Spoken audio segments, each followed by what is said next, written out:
Hey guys, welcome back to Magic TV. My name's Craig. It is 12 o'clock on a Sunday, which means it's time for a Q&A. Now, this is where I take all the questions that you've asked over the course of the week and I try to answer them to the best of my ability. Now, first of all, I want to say thank you so much to everybody that's commented on this channel, anybody that's watched a video, subscribed to the Netrix. You know, I wouldn't be doing this if it wasn't for you guys, so thank you very much. If you're new to the Q&A, the idea is simple. I've got a bunch of questions. I'm going to answer them. Anything is acceptable. Nothing's off the table. Now, you're getting my raw, unfiltered opinion. I don't read these beforehand. You're literally getting my answer straight there and then. If I think a question is too complicated to answer, I will do a video on it in the future. I'll do a longer video on it. Oh yeah, one other thing, make sure that you try and get the questions in by Tuesday at the latest. The reason is it's currently Tuesday. That's not a real watch. It's currently Tuesday at 1 o'clock and I'm filming the Q&A today. That's when I typically film it, on a Tuesday, potentially a Wednesday. If you want to get your questions in, try and get them in before the Tuesday. If I miss your question, I'm very sorry. And ask it down below and I'll get back to it the following week. Now, with that all being said, I'm looking at this. There are a lot of questions and it's going to take a while. So without further ado, let's get into this week's Q&A. Okay, so the first question is from Gavin Benson, who says, "Hi Craig, hope all's well." Very good, thank you, Gavin. This is my first time posting here. Welcome to Magic TV. And there's a lot I'd like to say, but in a nutshell, thank you for your dedication and commitment to this channel. Not everyone realizes the fact you'd be just fine by not doing the channel. It speaks to your true character, goes beyond your already obvious passion for magic and into the realm of pure selflessness in order to benefit all viewers alike who share the same viewpoints. You're one of the few with a no BS approach, so ultimately, thank you. Wow! There might be a question. There is a question. I thought that was it. Thank you very much. Thank you from the bottom of my heart. Honestly, it's hard work putting this channel together, and I really appreciate it every single time someone says that, so thank you. I'm going to make this as brief as possible, Gavin says. Right. 1, I've dabbled with magic my entire life, however, more as a side hobbyist. My main focus has always been sales by the day and a musician stroke live performing weekend warrior. I've always been ramping up my magic skills, but felt I'm best well known for my other two qualities amongst my circle. It would feel strange and random to start introducing magic. Your channel and the Matchumentary really inspired me to step outside my shell, and I'm so happy I stumbled upon your channel. I'm not quite at the level of doing paid gigs, but it's been great while interacting with people, and I've put together some successful sets. That's amazing. Your story sounds very similar to Matt's. Matt was obviously a musician, an actor, and sales. Works in my set. He's in there right now selling events. But obviously has transitioned into being an incredible magician. So yeah, anyone can do it. If Matt can do it, anyone can. Right, question. Boom. I have a routine I'm building specifically for a group I play chess with. I like to call it cheap trick or 52-cent trick. The effect would be similar to a random card generator to select a position as an A-cam prediction with a big finish producing a king chess piece and a red diamond for the king of diamonds. Okay, interesting. Similar to the random card generator to select a position as an A-cam prediction with a big finish producing a chess piece and a red diamond. Okay, that's cool. My current method is 52 pennies in a small paper bag, each written 1 to 52 in Sharpie. The key penny is double-sided, and that would be the number 1 position of the key card in the deck. Basically an easy and unique force ending for a series of routines with a regular deck. Okay, yeah, I totally get that. 52 pennies, small paper bag, each written 1 to 52. So they shake them, you eliminate them, shake them, you eliminate them, and you end up with the position that the king of diamonds is in, and then you're going to produce the chess piece and the diamond. Very, very cool. Great idea. So far, my biggest challenge is how to produce the chess piece and the diamond. They are too large to palm. The chess piece is about thumb to middle finger length, and the gem is about the size of a billiard. I've been experimenting with having an identical paper bag as the pennies are in and doing a bag swap, but by that time in the routine, there's too much heat on the bag. I also don't love the idea of having this locked up in the prediction, I also don't love the idea of having this locked up in a prediction box, since this isn't meant to be a finale type trick. I'm looking for a smooth way to produce the chess piece and the diamond in a seemingly impossible location. Suggestions for swaps, impossible locations, etc. I'd love to hear your advice. P.S. The Netrix is on my wish list, but I'm across the pond. Haven't looked into this far yet, but is the Netrix available internationally? I noticed the prices are in euro currency. Thanks again. Yeah, we've got more people accessing the Netrix from the US and Canada than anywhere else in the world. Absolutely. It's just a recurring payment, so you just subscribe, and when it comes out of your account or your whatever it is that you're using, it'll convert it from euros into dollars, and it's a 28-day rolling contract, so you keep on with it as long as you want to, and if you ever want to stop, you can. So you just put your card details in and you're good to go anywhere in the world. So yeah, the Netrix is fun. In terms of your idea of producing the chess piece and the diamond, really great idea. As I was reading it, the first thing that came to my mind, TCC have like a wooden box that's a little bit like a dove pan. If you've not seen a dove pan before, a dove pan is kind of like a metal pan, traditionally used to produce cakes and stuff, and you've got the load inside the lid. And so you put the thing here, you put the lid on, and it produces a load. TCC have a really nice wooden card version in various different sizes. So the first thing that kind of sprung to my mind is if you got one of these little wooden boxes from TCC, they're not that expensive. I like the idea of taking the lid off and having a deck of cards and having a bag, like one of those little velvet bags full of the pennies. And you kind of almost make a big deal that the props are in there. So it's kind of like you take the lid off the box. Now, inside the load chamber, so there'd be a load chamber inside in the lid. And the load chamber would have the chess piece and would have the diamond in there. And it wouldn't, and in the main box, you'd have a pack of cards and you'd have a bag of pennies. And what you'd do, you wouldn't be able to put the lid flush onto the box, but what you could do is you could hold the thing and you could have the lid look like it was on the box, and then take the lid off, put the lid to one side and show the inside of the box and say, look, I've got a couple of things here. I've got a deck of cards and I've got a bag. We'll tell you what's in the bag in a minute. You can see there's nothing else inside there, right? Now you put the lid on, you put it in full view but off to one side. So now you do the whole routine. You go, I've got this deck of cards, we'll get back to that in a bit. I've got these pennies, each one's got a different number on from 1 to 52. You do the whole thing, and they count down and they get to King of Diamonds, and then you go, remember we took everything out of the box? You look, there was nothing else in the box, right? Boom. And now you take the lid off, and now you've got the chess piece and you've got the red diamond in there. And you know what I would do? And maybe this is just me, but I would engrave the position into the diamond as well. I'd go to an engraver and I'd engrave the position into the diamond. If you've got a nice glass diamond, Ryland's got one that he picked up from a joke shop in Blackpool, and you engrave the position in there. I think that'd be really cool. Or you have it like engraved into the chess piece at the bottom of the chess piece or something like that. Or let's say the number's 26, you have the 2 at the bottom of the chess piece and you have the 6 engraved into the diamond. I think that'd be a nice little additional kicker. Maybe that's just me, but I think that'd be quite cool. So the first thing that sprung to mind is that. I think that would be fine. I think that would work really, really well. Because the nice thing about that is they're on display the whole time. I'm trying to think of other ways of doing it. That's the way that I would probably go with this, to be perfectly honest, because that feels like the fairest possible way to achieve this. Where else could you produce them from? Another idea.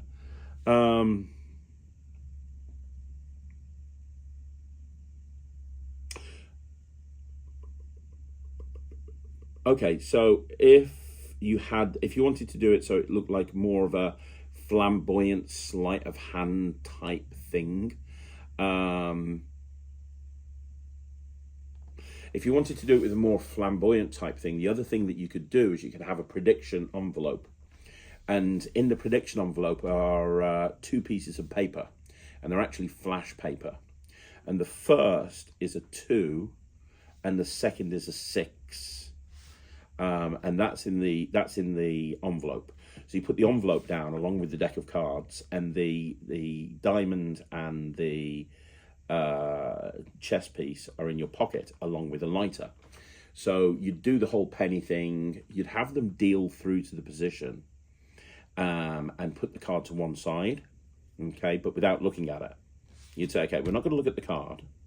And you could even do a thing like, I'm going to show you the difference between reading somebody's mind and magic, or mentalism and magic. And you'd say, right, okay, put the card to one side, don't look at it. That's it, they don't look at it. So you say, right, first of all, you randomly generated the position 26. Is that right? Yeah, that was a random decision by you. That envelope's been there from the very beginning. Can you open up the envelope? And they open up the envelope, and inside is a 2 and a 6. And what you do is you'd put those pieces of paper next to each other, and you'd say, look, that's mind reading. I was able to predict the position. But obviously that deck was shuffled, and there's a card at that position, and we don't know what the card is. Let me show you magic. And you go into the pocket and you take out the lighter, and as you do, you palm the diamond, and you just take the first piece of flash paper, roll it up, hold it at the tips of the fingers. So you've got the diamond here, you've got the piece of flash paper there. You light the lighter, and in a burst of flames, you produce the diamond. And you'd say, look, I've produced a diamond. If that card was a diamond, would that be good? And they go, yeah. And then you just take the envelope and just casually put the envelope away. And as you do, you palm the chess piece. And you say, well, we have got one more piece of paper. Take the other piece of paper, hold it here, the chess piece is here. Take the lighter, light it. Now you've got the chess piece and you've got the king. And you go, well, hang on, this is a king. I magically produced the king and a diamond, which can only mean one thing. Look at that card. And when they turn the card over, now that card is the king of diamonds. Those are the two ways that I would go with it, in my opinion. Let me know what you think in the comments down below. And again, thank you for all the kind words. Okay, so the next question is from, I don't know how to pronounce this, I'm so sorry. JSNHU. Is it Jason U? Hi, Craig, I have some questions. Okay, cool. I was wondering if you still perform tricks you nominate for the best trick of the year, or do you slowly phase them out to perform the latest tricks instead? For example, hard stretch. Okay, we'll answer that question first. Okay, so that's a great question. I'm a little bit different to most magicians. A lot of magicians will do the same set over and over again, and I have got certain things that stay with me forever. But because I'm a creator of magic, I'm constantly working material in. So the stuff that I'm working on right now is stuff that you'll probably see in about a year's time. The stuff I was working in a year ago was a lot of the routines for the Svengali deck project that's just come out, and toys, for example, shouldn't say that, that comes out later on this month. So I'm always kind of working a year behind what people see that I've got bought out. That's not to say I'm not still doing Svengali deck routines now. I am. All of the routines that I've ever bought out, I still do. I've got a very big repertoire. I've got a lot of close-up cases, and I just kind of figure it out when I get to the venue.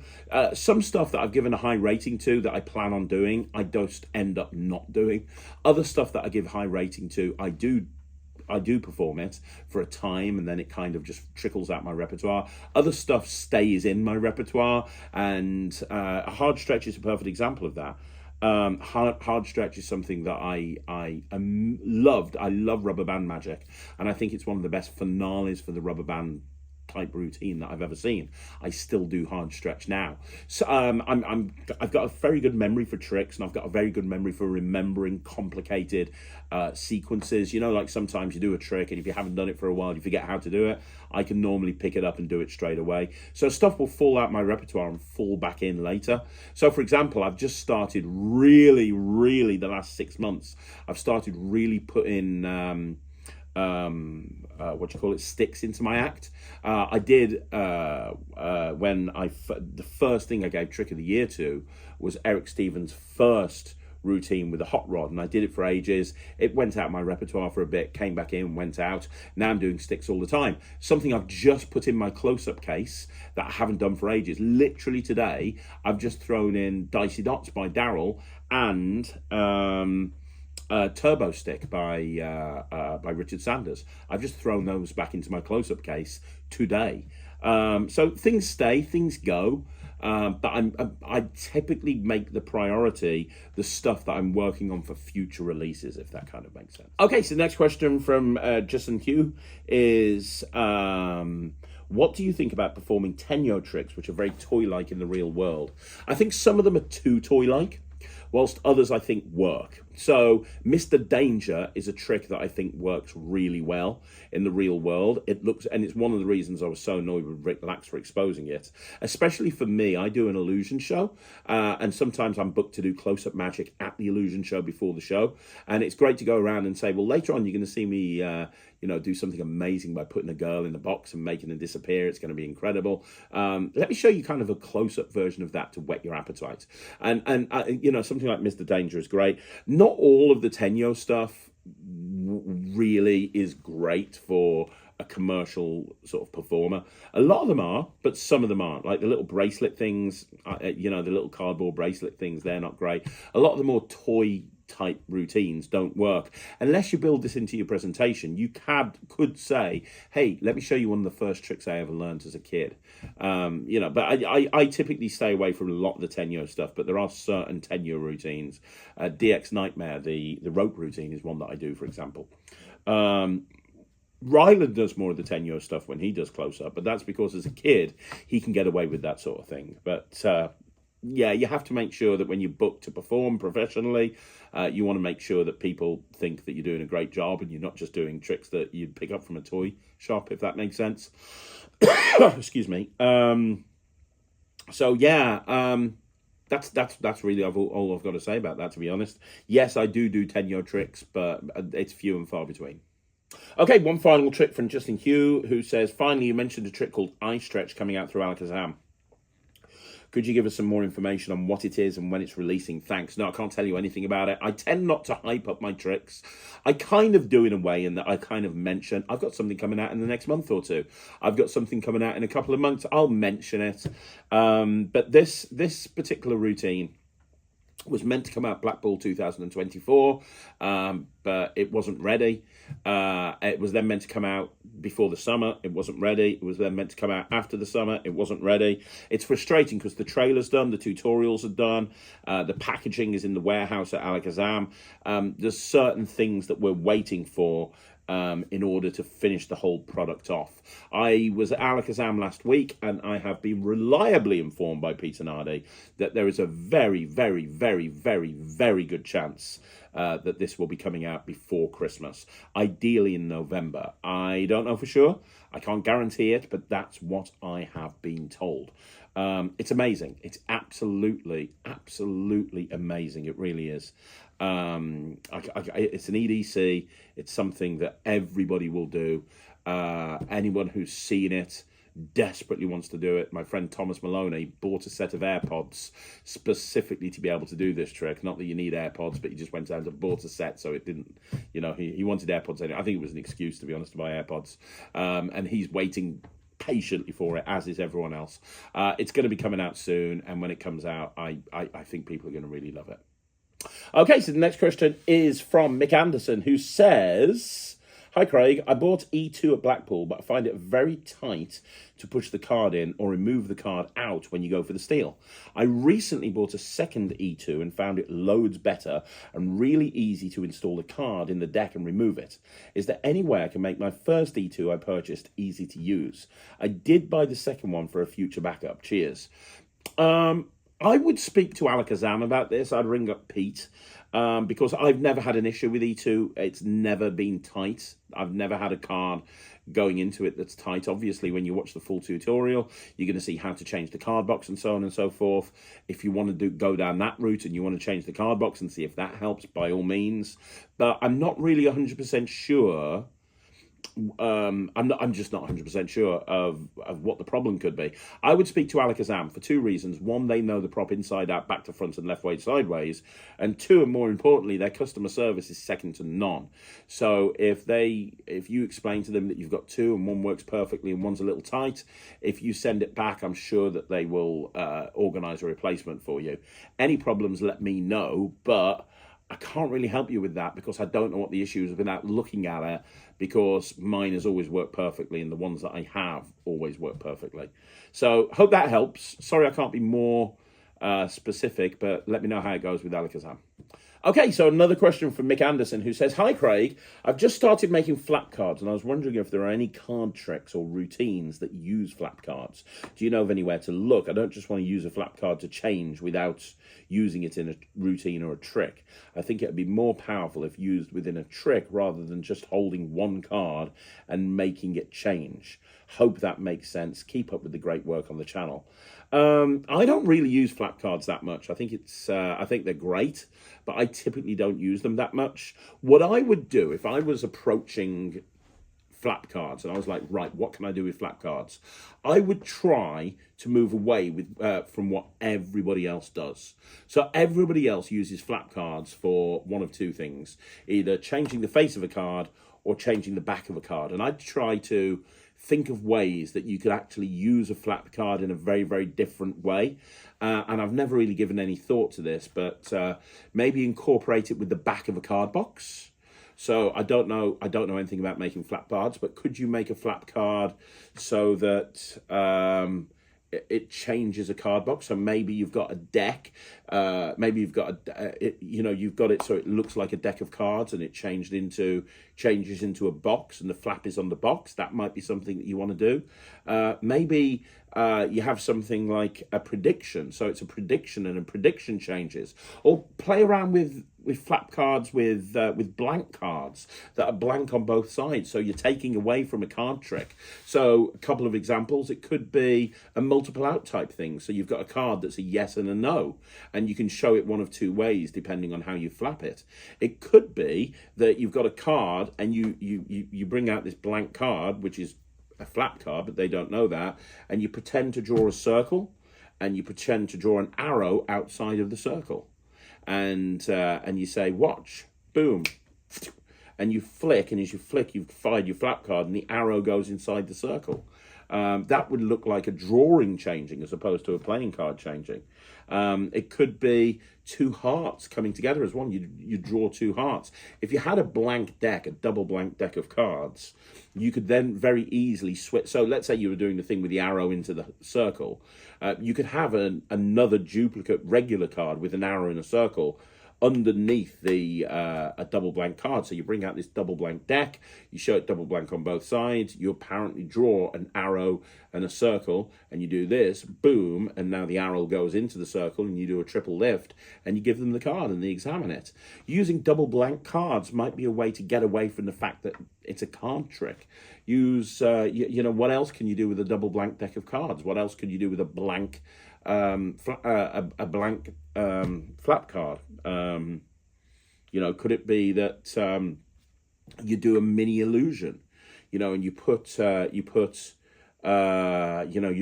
do a sub trunk, so you draw a picture of a trunk, and you draw with red pen someone inside the trunk. You say the girl is going to go in the box and she's going to be drawn in red. There you go. And we'll take a black pen and we'll draw the magician on top of the box.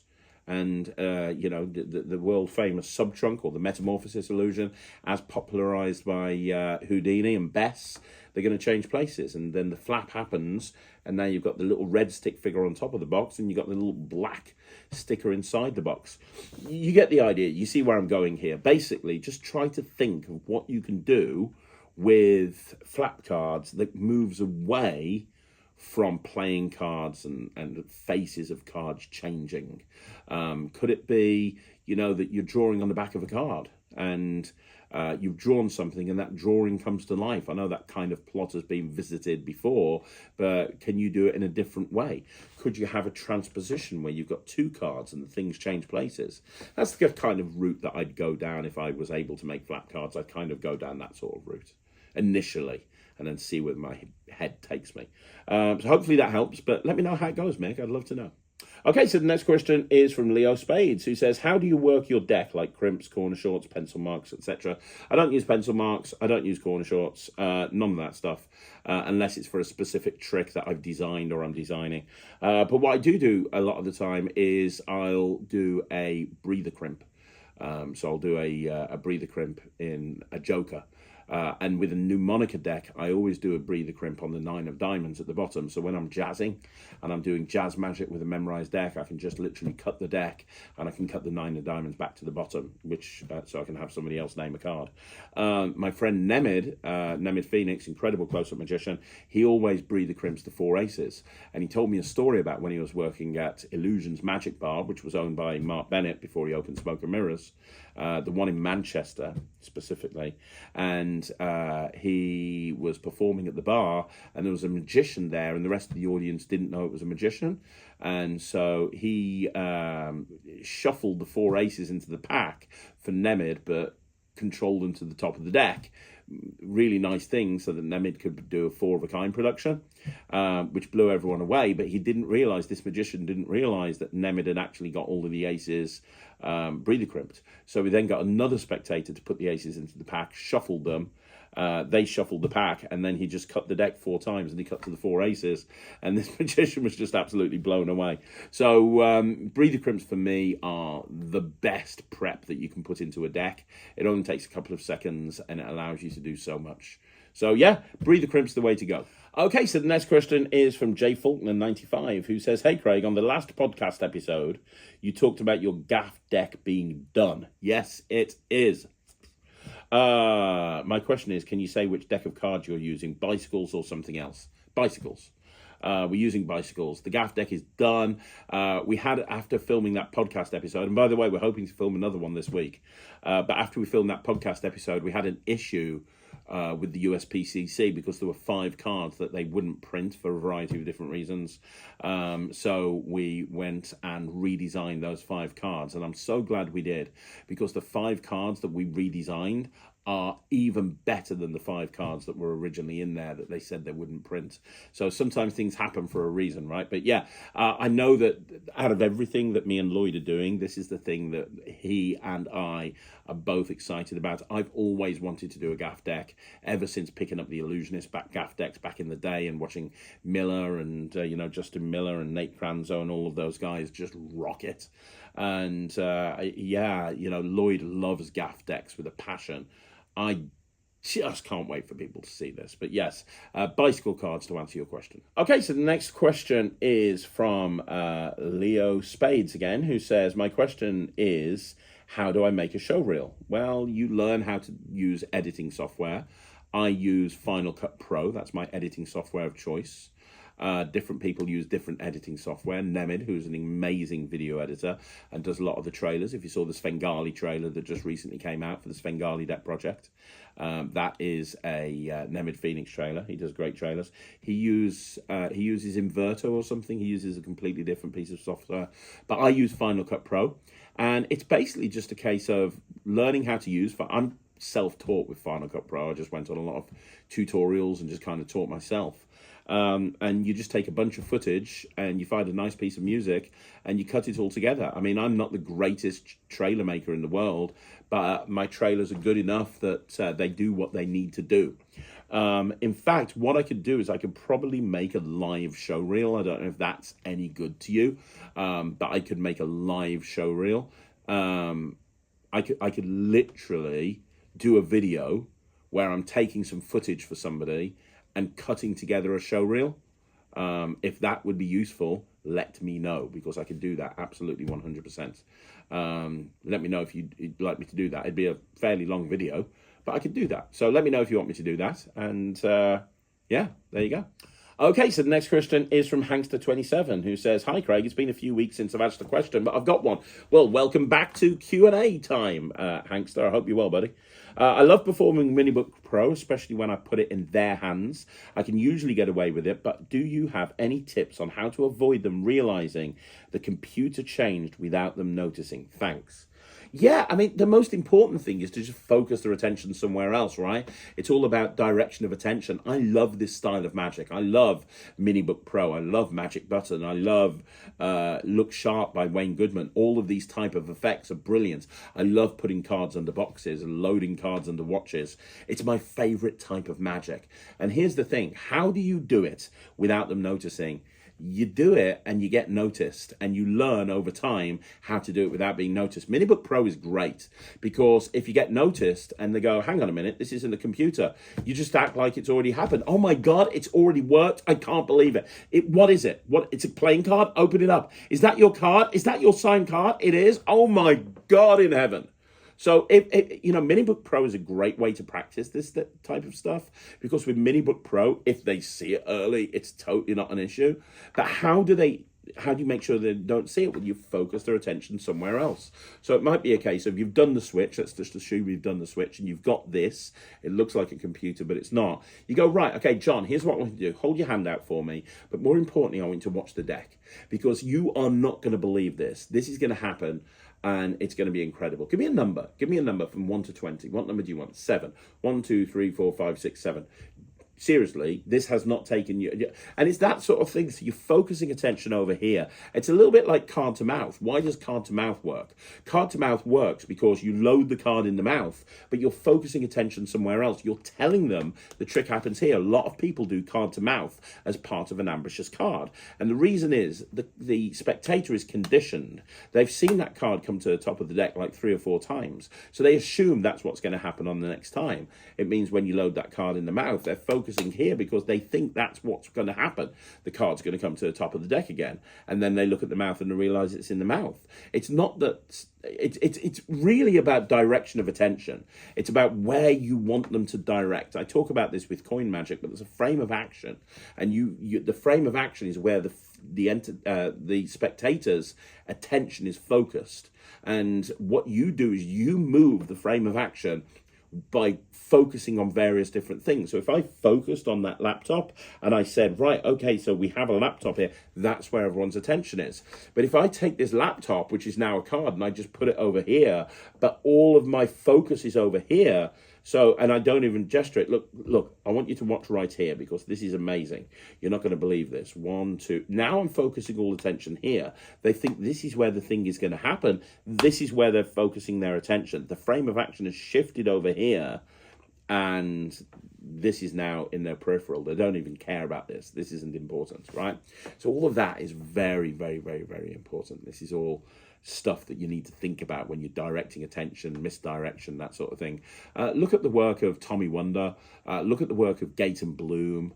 They're guys that really do this in their sleep, and it'll show you exactly how you do this type of. James Brown is another example. Apollo Robbins is another example. Greg Wilson is another example. All of those guys are definitely worth studying.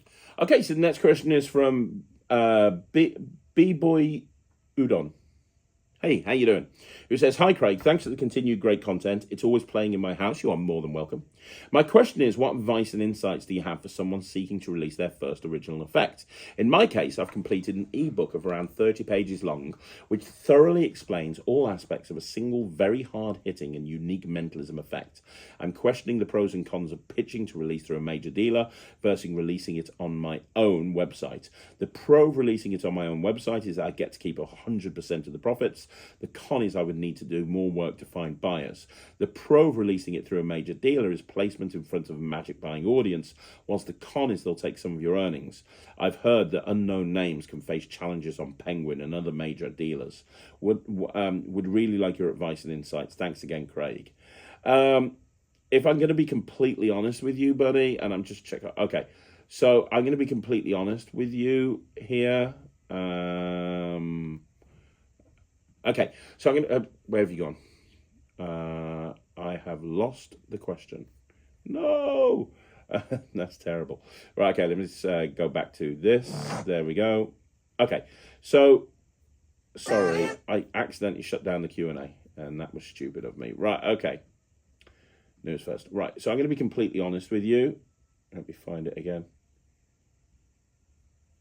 There he is. Okay. The first thing that you've got to ask yourself is, who are you? And I don't mean that to be funny. I just clicked on your YouTube. You've been on YouTube since 2012, and you have 2 followers, 2 subscribers. The reason I bring that up is because ebooks aren't very, very popular at the moment with magic producers, because when you bring an ebook out, it can be pirated within seconds. It's why so many companies want to bring out physical products now, because if you bring out a physical product, it's very, very difficult to it's very, very difficult to pirate it. I mean, they probably still will be able to, but it's a lot harder to do that. And piracy is a big problem in Magic. So an ebook is a big red flag to a lot of producers, because here's the thing.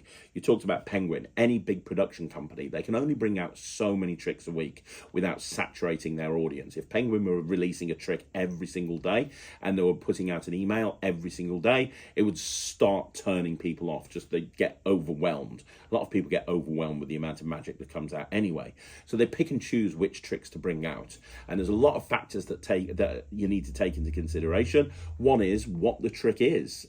And ebooks are not a big sell at the moment. You know, a lot of, well, let's be honest, a lot of the magic buying community, they want instant gratification. They want a toy. A lot of the people that buy magic, not all, but a lot of the people that buy magic are hobbyists who want a toy to play with, and they want something that they can watch and then they can practice and they can perform on somebody. Ebooks they have their place, absolutely 100%. But at the moment, they're not going to set the world on fire. And if you went to a production company and said, hey, I've got this ebook, they might not be that interested. So then you go, well, okay, well, could I make it a actual book? Well, you could, but then the expenses are going to go a lot higher, because now you've got to talk about book publishing, and you've got to talk about actually making the book and the cost of actually printing the book. And if you aren't a big name, that's a factor that's going to go against you when you're working with a production company, and it involves spending money on making the end product a possibility. And what I mean by that is, again, a Penguin Magic, an Illusionist, a Murphy's Magic, an Alakazam, whoever they are, they need to sell your trick for you. And one of the ways that they sell it is by everyone knowing who you are. So if you come out and you go, well, you know what, I've got this trick coming out and it's amazing, and you've got a tribe of people that follow you, they're more likely to go, yeah, right, as opposed to somebody who nobody knows. And you kind of go, well, okay, how do I get known when it's my first release? Well, the way that you get known is by building up a reputation within the industry. Look at Chris James. He did it really well. He put a load of videos on Instagram, a load of handlings of other people's tricks, a load of tricks of his own. He then released a trick through Penguin for free, which you can do. You can access the Penguin Partner Program on Penguin, and you've got access to uploading whatever you want on there. They take a small amount, but you set the prices and everything. And he went and put a trick on there for free, and he promoted it to everybody. Hey, come and buy my trick off Penguin. It's completely free. You don't have to pay a penny. Well, Penguin now see lots of people downloading this trick, and he's asking people to leave reviews. So it's a very high rated product because a lot of people have bought it and left reviews. He's building up a brand for himself, right? Another way of doing that is by contributing to other people's books and other people's tricks. It might be going out there and doing lectures. It might be getting yourself on the podcast circuit. It might be contributing tricks to books or magazines or something like that. The more right.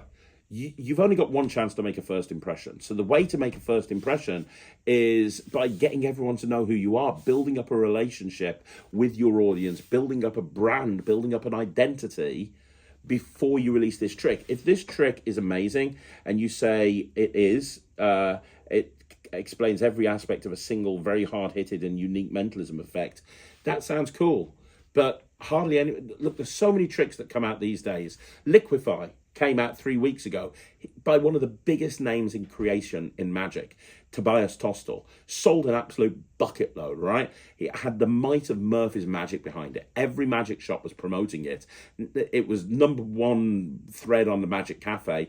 Now, no one's really talking about Liquify because they've moved on to the next big thing. And that's what people do. They move on to the next big thing and the next big thing and the next big thing. You've only got a couple of weeks to kind of get people to be really interested in the product that you're bringing out. And if it's an ebook, that goes against you. If nobody knows who you are, that goes against you. There's a bunch of stuff that goes against you. So you might not want to hear this, but I wouldn't think about release it, because here's what's going to happen.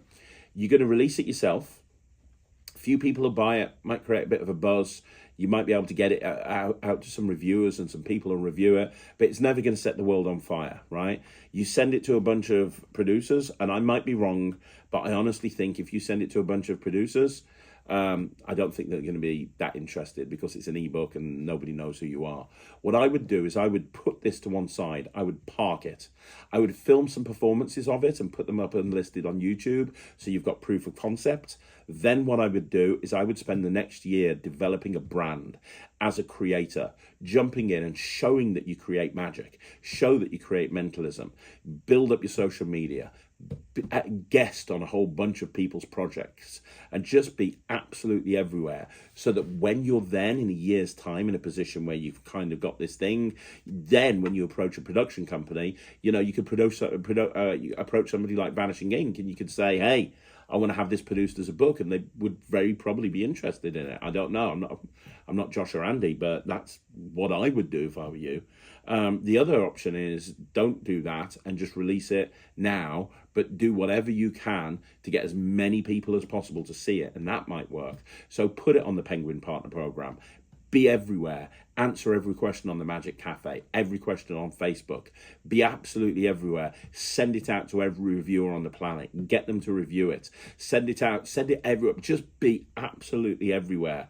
You're going to be fighting an uphill battle, but that's probably the best way. If you want to release it now, I wouldn't bother with a production company. I'd try and do it yourself.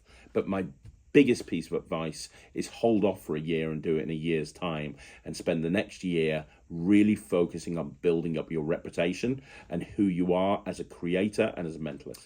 Next question is from Nightmare91, who says, would Matt do a Q&A? You know, I think that's a great idea. Maybe, right, I'm announcing it here. I'm going to do a video next week, and I'm going to call it Matt's Q&A. I'm going to have everybody leave a question. Bearing in mind, Matt's new into magic, so if you ask him what his favourite method is for doing the pass, he's not going to know. There's no point in having him do one of these Q&As, because a lot of the questions he won't know the answer to. That's not being mean on Matt. His expertise is in a different area. His expertise is in stagecraft, in performance, in choreography, in musicality, but he's only been in magic for 2 years. There's a lot of stuff he doesn't know. The question about the Minibook Pro, I don't think he'd have an answer for you there. There's a few questions I've answered today that I don't think he'd know the answer to, really, to be perfectly honest. So bear that in mind. But yeah, I'm going to put a video up next week asking for everyone's questions, and we'll get Matt to do a Q&A. Okay, so the next question, again, is from Nightmare, who says, I don't perform much anymore, but I've had an idea for a while that I'd like to try someday or see done by somebody else, and I'm just curious what your thoughts or suggestions would be. Basically, I realize the effect of a color-changing deck is basically the reverse of Chicago Opener. So what if you opened a set with Chicago, 2 coins or something for the middle, and then close by switching decks for a color-changing deck? So instead of the card changing, everyone changes but theirs, and then their card changes too. It seems these two would fit together really well. You've got to read more here. Try to keep it as short as possible. Thanks for the awesome content. Nightmare, I have something very, very similar to that. I'm not sure if I've ever put it on Netrix, but I have something similar to that opens as like a 2-phase Chicago opener and then goes into a color-changing deck. I think at some point it's going to go on the Netrix. That is super clever thinking. You are right. The 2 routines kind of work together really, really well. And you can go down that route.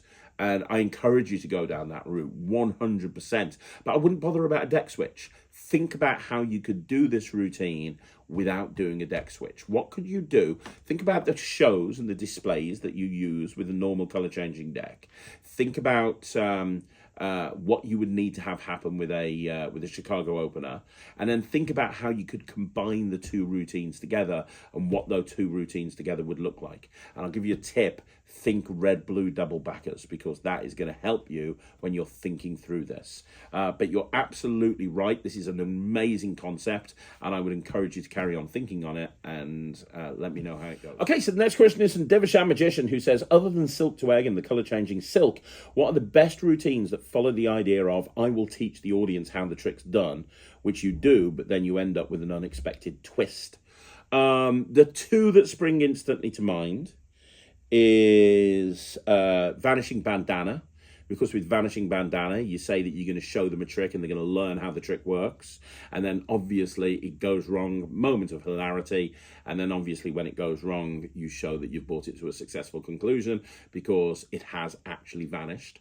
That's a perfect example of what you're talking about here. Another example of that on the subject of Vanishing Bandana is the late great Scott Alexander's version, which used Siri. The first version used a joke hotline. The second version and third version used Alexa, but it was basically the same thing. I can't remember the next Shoe Business, I think it was. Shoe Business 1, 2, 3, 4, 5, 6. Where you say that you're going to do a joke on a member of the audience and you ring up a hotline and it says a joke hotline and it says borrow a shoe. So you borrow a spectator's shoe and it says, hey, put the glass in the shoe, which you do, and then you pour a drink in there, and the moment of hilarity is you didn't really pour the drink in the shoe, you poured it in the glass, and you look at the glass, and then you put the glass in the shoe and it fills up with water. It's really great. Both of those are basically what you're looking for there, which is you're kind of peeking back the curtain, showing the audience how the trick's done, but then you're ending up with an unexpected twist. You could say that Cue the Magic and by Angelo Carbone and Teach a Trick by Wayne Dobson kind of go down that route. It's not really a twist as such, but it is teaching a member of the audience how to do a trick. Another one is the classic, and so many people do this. I've seen Justin Willman do it. I've seen Chris at the Magic Bar Live do it. I've done it. Nemeth does it. A bunch of people do this, and I've seen it done on BGT. The kind of the red cup of mystery type thing where you've got the slush powder and you're both holding cups over the heads, and then what happens is that you drink the water when the guy's closed his eyes and turns around. You drink the water and you make it disappear, but then the big finish is they make it disappear as well when they pour it over their head. That's another example of that as well. You could say Paper Balls Over the Head by Slidini and also Sheer Luck by Sean Farquhar are examples of this plot as well, because you're not teaching the audience how the trick works, but you are kind of letting them in on the secret, and then you're showing them at the end that that's not really what's happening, and the book is blank in the case of Sheer Luck. So that's another example. Those are the ones that spring instantly to mind. There's probably a lot more. I should do a video on this, like the 10 tricks that involve teaching magic to the audience and then pulling off a surprise kicker. But yeah, those are the ones that literally off the top of my head spring to mind. Okay, so the next question is from 03142, who says, hey Craig, I was wondering if you could do a review of Out the Box by Mario Lopez. Thanks, have a great day. You must be psychic. Literally just over there is Mario's trick Out of the Box, and I plan on reviewing it in the next week. I'm actually looking forward to it because I love coin magic. So yes, 100%, I am reviewing it. It'll probably be a review show special, or appear on the Craig and Ryan review show. I'm not too sure yet. But yes, it's over there, and I 100% will be reviewing it soon. Okay, so the next question is from Luke Jones, who says, will you do an Alakazam Elastic Bands Academy? Probably not. I don't, unless I actually sat there and spent a couple of years creating elastic band magic. I've got like maybe 5 or 6 routines with elastic bands that are unique to me, but not enough to make an academy. And I only want to do an academy if it's absolutely killer, kick-ass, oh my God, this is the best material I've ever seen type magic. And I don't think I've got enough elastic bands to do that. So, yeah, never say never, but there's no plans in the near future for me to do that at all, I'm afraid. Okay, so it's that time of the week where I get the same question asked again. This time, Josh Coleman has asked it. Have you ever considered going on Penn and Teller Foolers? No, I haven't. No, I'm not really that bothered. I don't care about being famous. I don't care. I'm not bothered. I'm happy performing and being at the level I am. I don't really feel the need to go on TV and fool Penn and Teller. Ryland is another matter. I would love to see Ryland on Penn and Teller if he wanted to do it. But me personally, I don't need to be validated as to whether my trick is good or bad based on what Penn and Teller think of it. As much as I love and respect Penn and Teller, I have no desire to go on their program. Okay, so the next question is from Masters of Criminology, who says, Craig, Can you put a tutorial of cylinder and coins on the Netrix? Yeah, I could do. I have some interesting takes on cylinder and coin. I don't have a completely original routine, but I do have some original bits in there. We've got all of the Netrix stuff planned for September, portable holes going on there, a bunch of other stuff as well. But yes, I will absolutely put a cylinder and coin on in October. If it's okay to wait till October, I'll put a cylinder and coin routine on there and we'll do a bit of a masterclass. Okay, so the next question is from Vino Fortado, who says, is Tribloon going to gel up with Mirage and the Coin Academy? Yes, I have just filmed another 10 routines for Tribloon. I have put 16 routines on there now. I think there's 20 routines on there in total. And the academy that I do at the end of the year, it's going to be combining, which is free, by the way, it's going to be combining the Mirage coin set, the Nightshade coin set, Apparition, Tribloon, and the unreleased 5th coin set, which will be coming out in November. So yes, 100%. Tribloon, it's only in $half, it's not in dollars, so you need to factor that in. But Tribloon works with all of the $half sized elite coin range sets. Okay, so next question is from Shadow of the Flame, who says, hey, great video. Thank you very much. I wanted to start by thanking you and your channel for inspiring me to get back into magic. It truly has changed my life for the best. I recently started a YouTube channel dedicated to magic. It's more just a small thing and a good way of forcing me to practice and improve in new forms. For now, it's just been a showcase of tricks, but keeping up consistent content this way is getting difficult. Which leads me to your question, my question. First of all, Shadow of the Flame, that's amazing. Thank you very much. And I am clicking on your YouTube channel right now. You have 61 subscribers. It is Shadow of the Flame. I see coin tricks on there. I see card tricks on there. You have a subscriber. Magic TV has just subscribed to you. And I look forward to seeing your content. So, yeah, good stuff, buddy. Now let's see what the question was, right? Let's have a look at the question. So the question, let's go back to where you were. Here it is. Brings me to my question. Right. Do you think there's a way to film showcase practicing magic without going full exposure? Or if this is unavoidable, is it a bad idea to show magic practice? I feel it'd be a great peek into the time and effort that magic requires, but I don't see a way of presenting it without excessive exposure. Well, I mean, you could put them up as, honestly, from a YouTube algorithm point of view, no one's going to find your YouTube practice videos unless they are magicians that regularly look for magic content, in which case they might. But at that point, I don't know if it's exposure or not. I don't think it is. Like, I've put some tutorials online. I don't do as many tutorials as everyone else, but I've put some tutorials online and I've not been worried about it because I don't think that people would find them unless they have an interest in magic, in which case I think that's absolutely fine and no problem at all whatsoever. Let's have a look here. But if you're concerned about that, what I suggest you do is put them onto a Facebook page. So put them onto a Facebook group. So you've got a Facebook group, and on that Facebook group, specifically just for people you invite, you put those videos, maybe you put them unlisted on YouTube, and then you put the links on Facebook, and the only way you can see them is by going into that Facebook page. So you promote the Facebook group. So you promote the Facebook group to people that watch your YouTube videos, and when they join and you accept them, maybe they've got to answer a question in order to be accepted. When they answer the question, you get them in there. I think that would be the way to go if you're worried about that sort of thing. But honestly, I wouldn't be too worried. I really wouldn't. Okay, so the next question is from just another human being who says, hey, Craig, great video as always. Thanks for sharing this content. You're more than welcome, no problem at all. Question. I've come across a couple of folks who think that stage illusions entirely use gimmicks and apparatus to perform the effect. I've told them that this is not always true, and there are stage illusions that use less or don't use apparatuses. My question is, how do you deal with spectators who come to such false solutions, stroke method guesses? I think this ruins the magic experience. Okay, great question. So first of all, I would say, if you're talking about magicians, because a lot of magicians say, oh, illusionists don't do anything but point at boxes, screw them. I don't care. That's not the case at all. I have not practiced anything as much as I've practiced doing the sub-trunk. I don't do it anymore, but when I used to do it for years, I spent 6 months every single day sweating 4 or 5 hours a day, practicing it to get it looking as fast as I possibly could.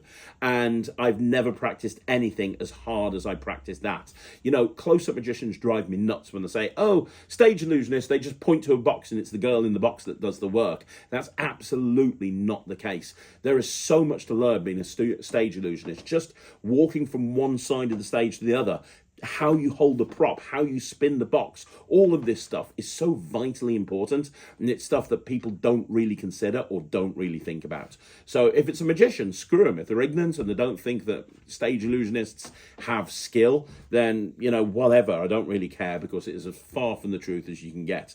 If it's a lay person and you're worried about them coming up with full solutions and method guesses, that's just par for the course, man. One of the things about magic is that spectators will try and figure out how it works. They just will. You can't stop them from figuring out how it works. People just have an analytical brain. So, different people like magic for different reasons. Some people watch magic because they want to be entertained. They want to enjoy the experience. Some people watch magic because they want to see the spectacle of it. Some people watch magic because they've got a really analytical brain and they're convinced they can work it out. If somebody wants to try and figure it out and method guess, don't worry about it. It's not ruining their magic experience. They're enjoying that. They wouldn't be trying to figure it out if they didn't enjoy figuring stuff out. I spoke to a lady on the phone earlier that booked me for an illusion show for a corporate event, and she went, I don't like magic. I've been asked to get an illusion act. I don't like magic because I'm a very analytical thinker and it winds me up that I can't figure it out. Fine, okay, whatever. Not everybody likes magic. I don't like karaoke.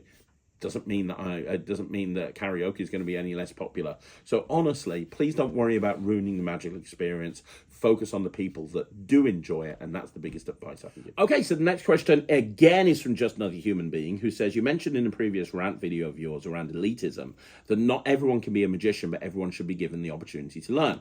I was particularly interested in your statement, not everyone can be a magician. Can you please elaborate on what's meant by that? Well, I suppose I kind of put that across wrong. Everybody could be a magician if they wanted to, but the problem is, it requires a certain level of practice. It requires a certain level of dedication. It requires, even to do a simple trick, let's say you just want to learn one trick to show your friends and family.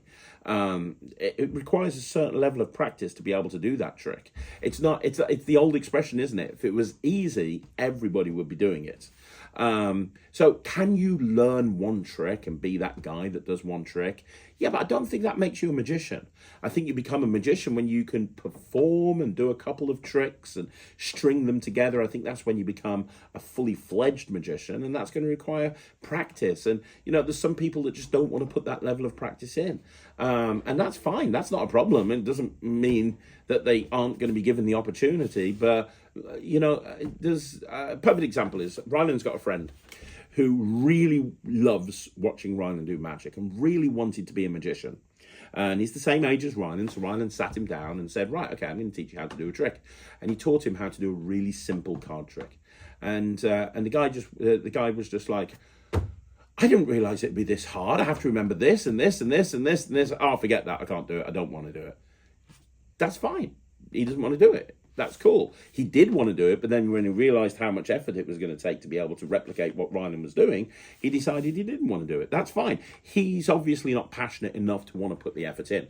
Maybe he's passionate about something else. It could be basketball. It could be football. It could be something else. It could be a sport. It could be an academic thing. That's absolutely fine. But it's like anything in life. You know, I'd love to be a long distance runner. I don't like running. You know, there's so many things that, you know, if you want to become good at something, you've got to have that passion and that desire.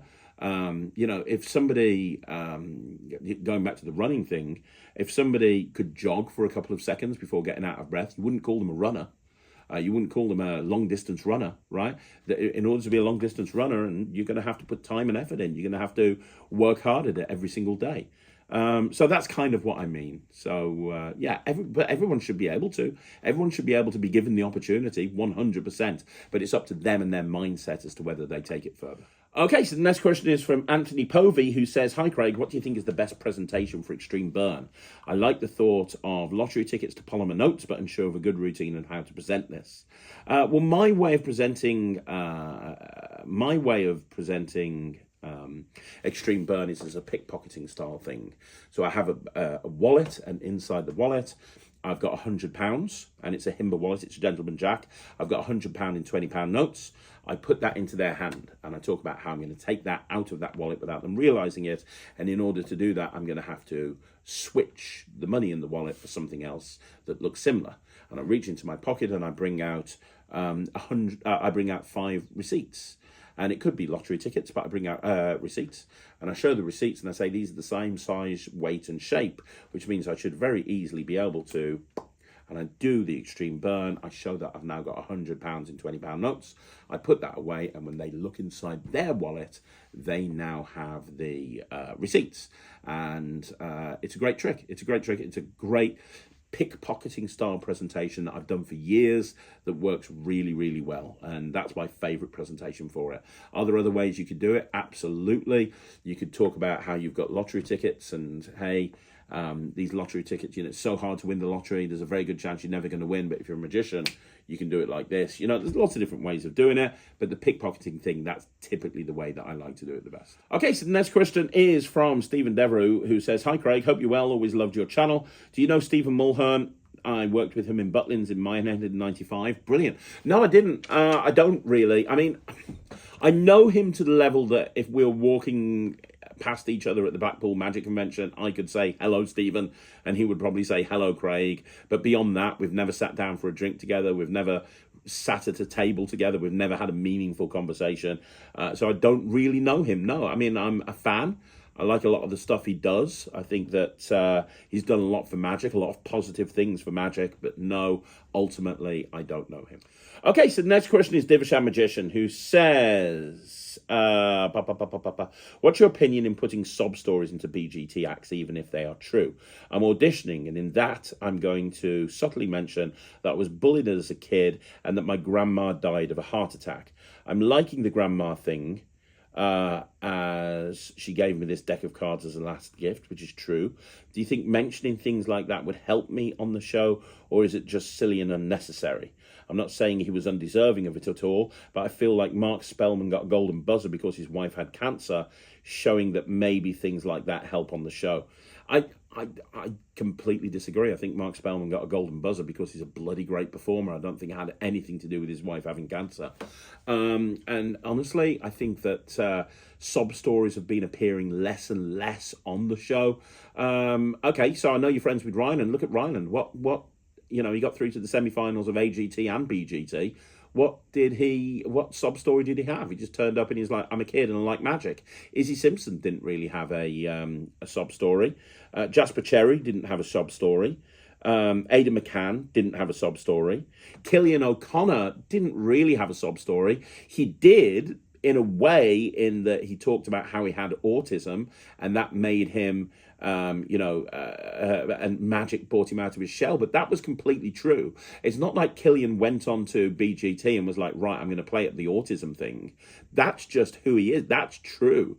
Magic made Killian more confident, and he loves Magic because of that, and you can see it in his audition.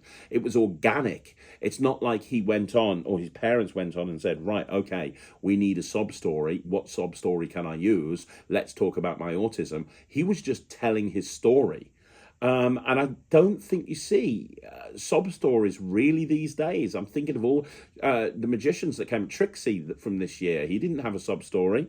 The Magicians United with Ben Hart and Aiden and all those guys, they didn't have a sob story. I can't think of any acts recently that had a sob story, really. I just can't.